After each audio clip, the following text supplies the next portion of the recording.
우리 아이 영어 공부가 좀 늦어진 거 아닐까? 뒤처진 게 아닐까 생각이 들 때 학부모가 지금 바로 해야 할 것이 있습니다.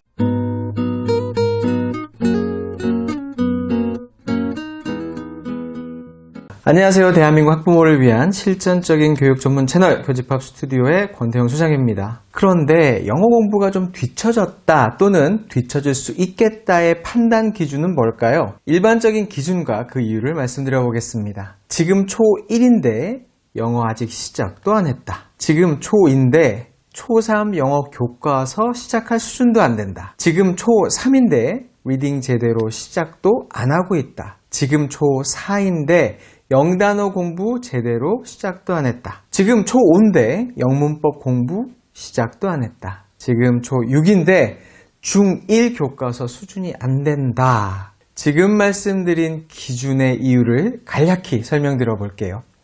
영어의 시작은 리스닝입니다. 아이가 관심 있어 할 만한 내용의 쉬운 듣기를 일단 그냥 틀어만 주셔도 아이의 영어는 시작이 되는 겁니다. 그런 영어 공부의 시작을 초1이 되어서도 아직 시작도 안 했다면 이건 기본적인 영어 교육의 정보가 많이 부족한 상태라고 봐야 합니다. 귀가 예민한 좋은 시기를 놓치지 마세요. 아이 영어 교육에 대한 부담은 내려놓으시고 아이의 언어 습득 능력을 믿고 일단 가볍게 리스닝부터 시작한다. 자, 잘 아시다시피 초3부터 영어 공교육이 시작됩니다. 이 말인즉슨 공식적으로 상대적인 실력 비교가 시작되는 걸 의미합니다. 상대평가를 치르지 않아도 수업 과정을 통해 아이들 스스로가 잘 알게 되죠. 신기하게도 영어를 잘하는 아이들 또한 자신보다 영어를 더 잘하는 아이가 많은 환경에서 스스로의 실력을 과소평가하고 자신 없어하는 경우가 있는데요. 오히려 영유아 사립초 또는 대형 어학원 최상위반 아이들이 이런 케이스가 꽤 있습니다. 그런데 초3 교과서 수준의 영어조차 준비가 되어 있지 않은 아이들은 더 하겠죠. 상대적으로도 객관적으로도 영어에 주눅이 들면서 영어가 무서워지기 시작하는 시기가 바로 초3입니다. 한국교육과정평가원의 수년 전 조사에서도 아이들이 느끼는 영어가 어려워진 시기 3위가 초3이었으니 할 말 다 했죠. 시작하자마자 어렵다니 영어학습의 격차, 특히 상대적인 차원에서의 영어학습 격차를 줄여주는 노력이 필요합니다. 공부는 마음으로 하는 거니까요. 그러니 지금 초2라면 초3 영어 교과서를 한번 들여다보세요. 초등영어와 중등영어의 가장 큰 차이점은 바로 리딩 텍스트입니다. 길이도 수준도 많이 어려워지죠. 고등영어도 마찬가지입니다. 수능영어는 그냥 리딩 시험이라고 봐도 무방하죠. 영어의 4대 영역, 듣기, 읽기, 말하기, 쓰기 당연히 모두 중요합니다만 대한민국 영어 교육 환경에서 가장 근본적인 영역은 듣기와 읽기입니다. 그런데 듣기는 대학 입학 때까지 거치게 되는 여러 평가와 과정에서 그렇게까지 어렵게 다뤄지지는 않습니다. 리딩은 그 반대죠. 많이 어려운 내용을 배우고 또 리딩 시험도 어렵게 출제됩니다.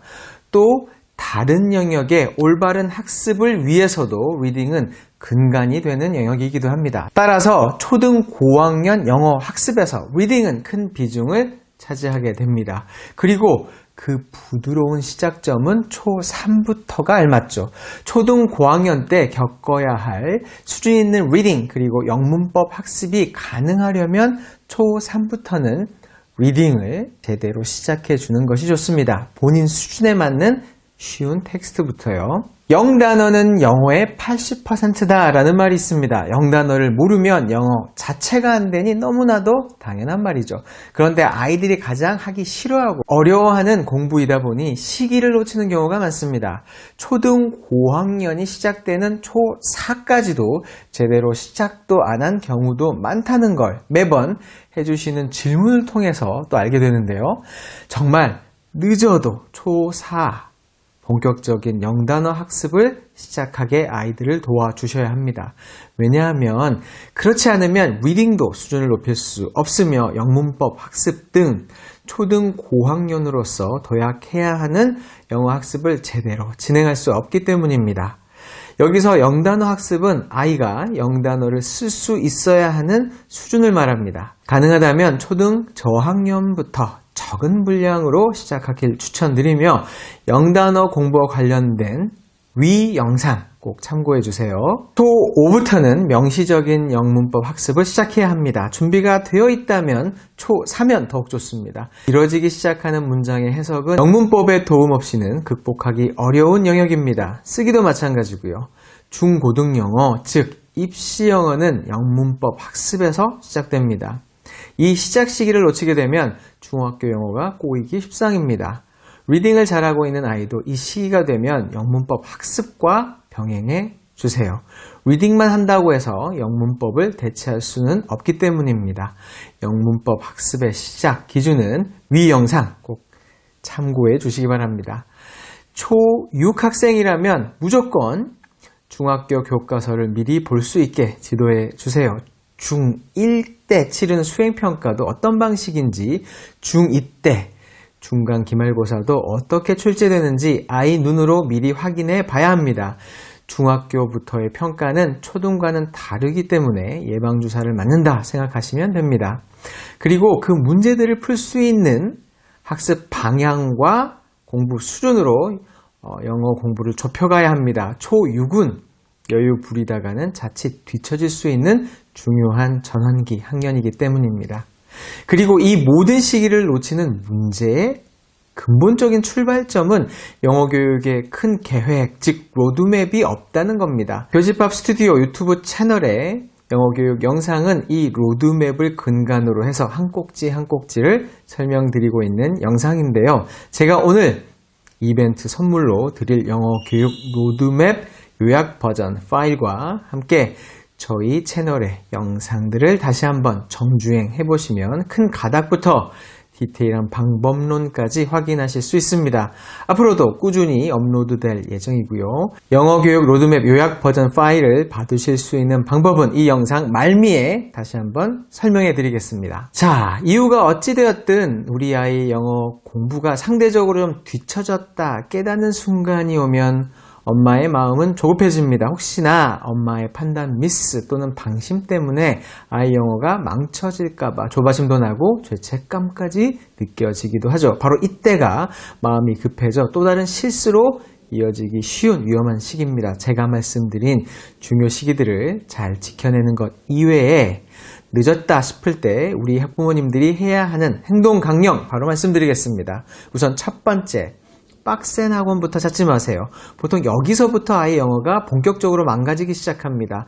영어가 뒤처졌다면 그만큼 영어 공부 자체가 하기 힘든 상황일 텐데 바쁘다고 힘든 걸 더 늘려준다면 이걸 감당해낼 아이가 과연 몇이나 될까요? 바쁠수록 돌아가라는 말은 이럴 때 쓰는 겁니다. 그리고 솔직히 그렇게 바쁠 것도 없어요. 초등아이들 객관적인 영어 실력 다 거기서 거깁니다. 못 따라갈 정도로 엄청난 차이가 있는 게 아니라는 말이죠. 두 번째, 영어 공부에 매일 학습 습관부터 갖춰주세요. 초등 영어의 핵심은 조금이라도 매일 학습 습관을 갖추는 것에 있습니다. 학습 이전에 노출 환경부터 만들어주면서 학년이 올라가면서 이 둘의 밸런스를 갖춰줘야 하는 것이죠. 매일 학습이 가능하려면 심적 부담부터 줄여주셔야 합니다. 아이가 정말 하기 싫은 과목으로 아이 마음속에 낙인이 찍히게 되면 이때부터는 정말 힘들어지기 때문입니다. 심적 부담을 줄이려면 지금 말씀드리는 세 가지 꼭 기억하세요. 첫째, 쉬운 내용으로 시작하라입니다. 우선 시작을 해야 합니다. 시작이 반이죠. 이건 과장이 아닙니다. 대부분 시작 자체가 안 돼요. 시간 허비하는 경우가 정말 많습니다. 쉬운 내용으로 접근하면 부드럽게 시작이 가능합니다. 또한 눈높이에 맞는 내용으로 학습을 해야 한다는 의미이기도 합니다. 아직 체질이 갖춰지지 않은 아이가 어려운 내용을 들여다보게 되면 금세 좌절하게 된다는 사실을 잊지 말아야 합니다. 시작은 어려워도 포기는 빠른 게 아이들이기 때문입니다. 둘째, 공부 분량을 만만하게 시작하라입니다. 실행이 가능해야 엄두가 납니다. 가뜩이나 하기 싫은 공부인데 그 끝이 막막하게 느껴진다면 시작부터가 망설여지게 되죠. 그래서 처음엔 공부 분량을 적게 잡아서 시작하는 게 좋습니다. 초반에는 적은 분량이라도 작은 성취감을 주면서 자신감을 끌어올려 주는 게 정말 효과가 좋거든요. 조금씩 늘려가면 되니 진도 걱정은 전혀 안 하셔도 됩니다. 셋째, 아이가 좋아할 주제에 관심을 가져라 입니다. 어른들도 관심 없는 주제에 책 선물은 받게 되면 결국 안 읽게 됩니다. 아무리 좋은 내용이라고 해도 말이죠. 아이들은 더합니다. 반대로 책 읽기 싫어하는 아이들도 자신이 좋아하는 주제의 책은 결국 잘 읽습니다. 나중에야 여러 주제의 책을 두루두루 읽어야 하겠지만 독서를 시작하는 단계, 독서 습관을 만들어가는 단계에서는 아이의 관심과 흥미를 꼭 고려해 주세요. 쉬운 출발을 만들어야 그 다음 스텝이 나올 수 있습니다. 우리 아이가 뒤처지고 있다는 생각이 들 때는 더더욱 주변 아이들과 비교하지 마세요. 아이도 엄마도 힘들어질 뿐입니다. 아이의 성장을 굳건히 믿고 아이에게만 집중해 주세요. 오늘 말씀드린 이 내용, 이해는 쉬우나 실천은 어렵습니다. 엄마부터 실천을 해야 아이도 성장한다는 사실 잊지 마시고요. 그리고 영어 교육 로드맵 요약 버전 파일 선물 이벤트 방법은 이 영상의 첫 댓글로 고정해 놓겠습니다. 딱 며칠간만 드리는 교육 자료이니까 바로 댓글 내용 확인해 보시고 바로 신청하세요. 좋아요와 댓글은 저희에게 영상을 만드는 큰 힘이 되고요. 구독과 알림 설정은 교집합 스튜디오의 교육 영상과 교육자료 선물 등을 놓치지 않게 바로 알림을 받으실 수 있는 방법입니다. 지금 바로 꾹 눌러주세요. 감사합니다.